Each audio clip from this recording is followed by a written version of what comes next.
karera ni Caloocan Queen na kabayo po ni Sir Luis Asisio.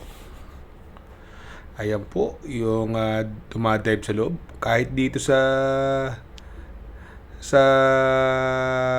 Pilipinas, ganito rin ang kulay ng divisa niya eh. Yung may-ari kila Caloocan Baby.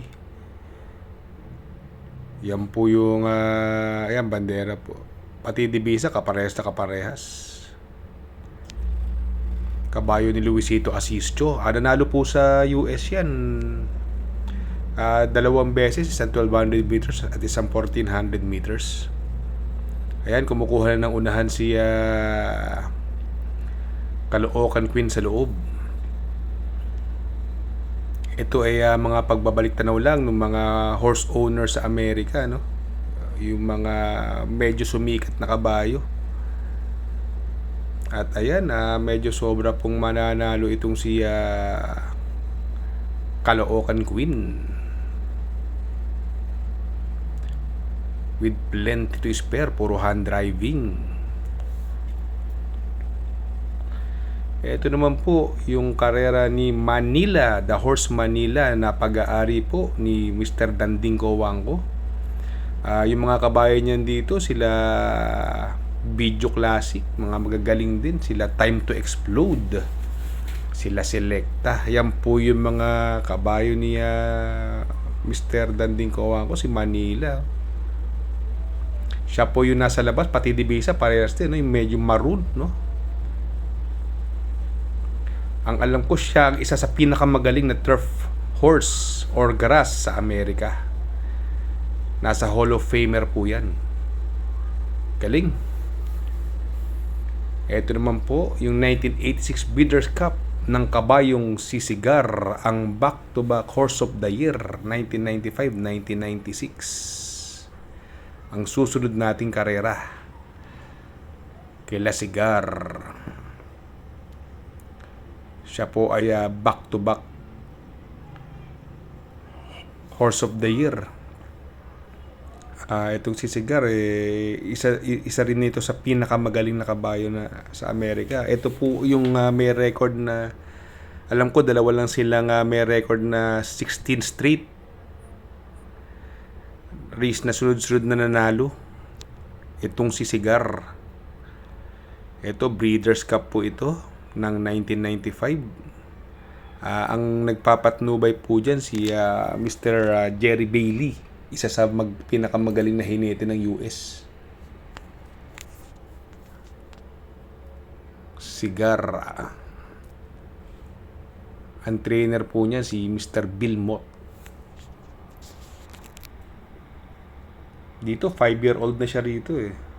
At saka ang kabayong ito, di Boca to. Di banderang kabayo.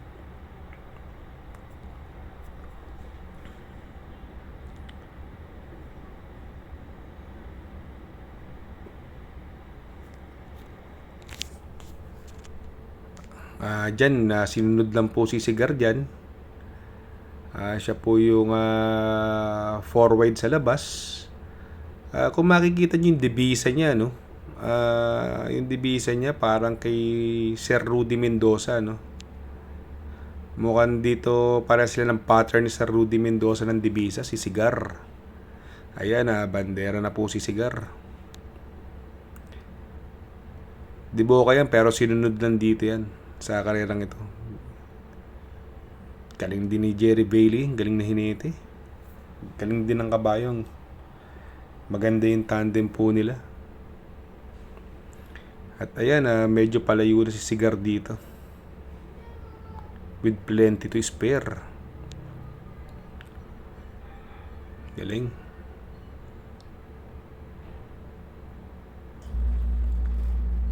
At eto namang susunod po natin, yung pinakaunang Dubai Cup. Ito po yung richest race sa Dubai. Richest race sa buong mundo. Sumasali po dito yung mga pinakamagagaling sa buong mundo at ginaganap po to sa Dubai. 1996 nag-start po ang Dubai Cup.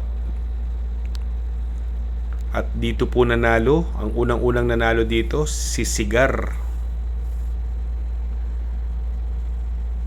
Makakalaban niya rito, magaling din yung hinete at yung kabayo, si Soul of the Matter. Nasakay naman ni Gary Stevens. Si Gary Stevens yung kasama na ni Tobey Maguire sa pelikulang Sea Biscuit.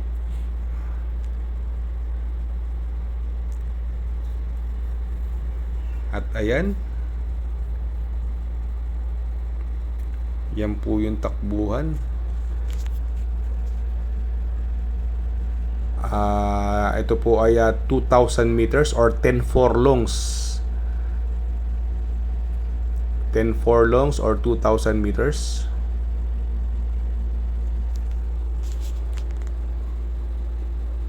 At bandera pa rin si Cigar.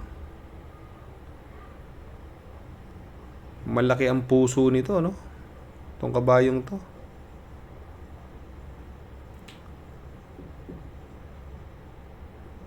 At ayan.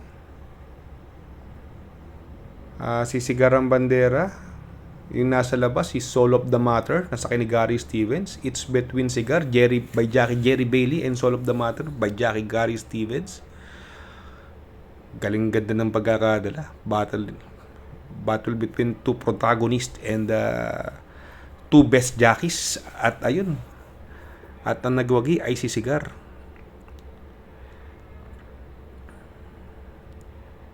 USA ang nanalo sa first Dubai Cup. Kaling magdala ni Jerry Bailey. At buo ang loob ni Cigar. Galing na hinete at magaling na kabayo. At 6-year-old po siya dito. Ganda ng laban, no? Bandera na si Soul of the Matter. Bumalik pa si Cigar. Iba ang puso nitong kabayong to.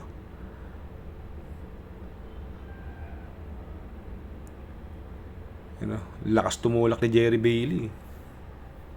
Yung nasa loob.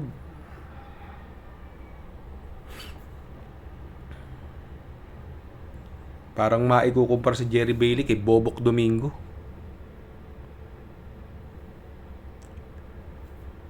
Sana makapanood pa rin tayo niya, no? Sana dito sa Pilipinas nood din tayo ng mga very exciting talaga.